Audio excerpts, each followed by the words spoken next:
Mike Evans moving up, Deandre Swift moving down. We'll talk about some ADP risers and fallers.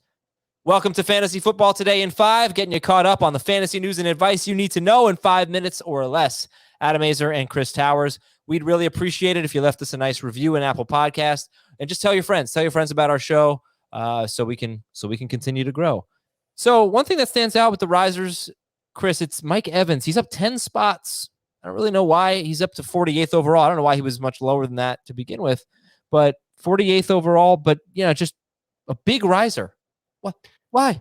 Yeah, when you mentioned 48 overall on the full podcast, my initial reaction was like, oh, that seems fine, but he's actually wide receiver 16, which is a little high for me. And, one thing that I think is worth looking at is all the games that Evans, Chris Godwin, and Antonio Brown played together.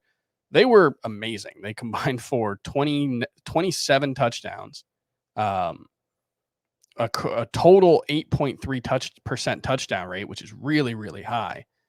And Evans was on pace for 1,140 yards, 10 touchdowns, and 70 catches in those games together, which would have been wide receiver 20. That's right around where I have him ranked. So I think it's a little high. I wouldn't. There's not really any reason to push him up that's actionable right now. It's not like Chris Godwin's hurt or Antonio Brown is hurt. So I think it's probably, like Jamie said on the full pod, you get to a certain point in the draft, you start seeing like red crosses next to people's names, you start panicking, and you end up falling back to Mike Evans. I think a 5th round pick is fine for him, but I don't see any reason for him to be moving up. And who else was moving up that you wanted to discuss here? I know we'll talk about Deandre Swift and Jamar Chase as fallers. Is there another riser that caught your eye? Yeah, Damian Harris is moving up 10 spots to 82nd overall, and I think with the Sony Michel trade, that makes sense. I'm going to be honest, though, my expectation for his role hasn't really changed after the trade. Maybe it should have. Maybe he's going to get a bigger role, but historically in the Bill Belichick offense, one running back never gets too much work. I think there have been a few notable exceptions, but I'm not sure a guy like Damian Harris, who has really struggled to stay healthy throughout his couple of years in the NFL, I'm not sure he's the guy I want to bet on, being a consistent 15 carry per game, 250 carries at the end of the season kind of guy. So combine that with no passing game role, combine that with either Cam Newton taking up a lot of goal line production like we saw last season, or Mac Jones being the quarterback, which seems increasingly likely, and the offense as a whole, and especially the running game, just being a little less efficient. 82nd overall is fine. I've got him as RB 37. That's probably the right range. I'm not moving him up from there, though. He's going after Raheem Mostert. Would you rather have Mostert or Damian Harris? I'd rather have Mostert. I feel more confident in that offense's ability to produce fantasy points. Let's go to Deandre Swift. Getting close to round 4 now. 33rd overall, Deandre Swift moving down. He is injured. He's not even certain for week 1 at this point. Yeah. When would you take Deandre Swift?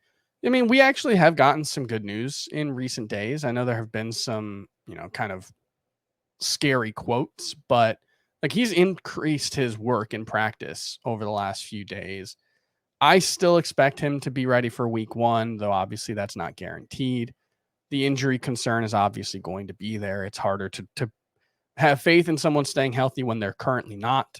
But this range seems fine for him. He's a really high upside player who could have, an Austin Eckler type of impact in this offense, but there's no guarantee that he's going to have that role. There's no guarantee this offense will be efficient enough for him to be great, and the injury concern. So I think this is, a nice kind of cutting the baby in half kind of value for him.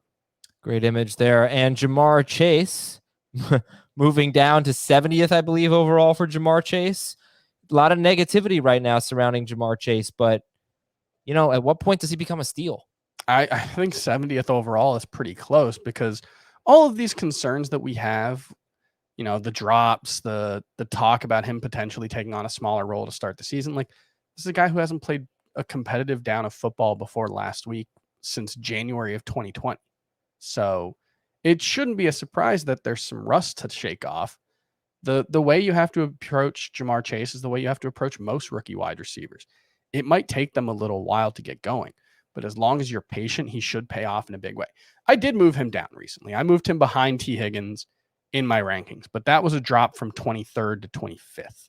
So it's not like he's tumbling down for me. That's a wide receiver. So I still love the idea of getting Jamar Chase. If he's my third wide receiver to start the season, I'm doing the same dance that Adam was doing in the full podcast. It was a raise the roof kind of dance. There was more. I try to get the hips involved. You can't see, but they don't lie. That's Chris Towers. I'm Adam Azer. This is Fantasy Football Today in 5. We've got a couple of player profiles coming out this weekend here on FFT in 5. Thank you so much for watching and listening.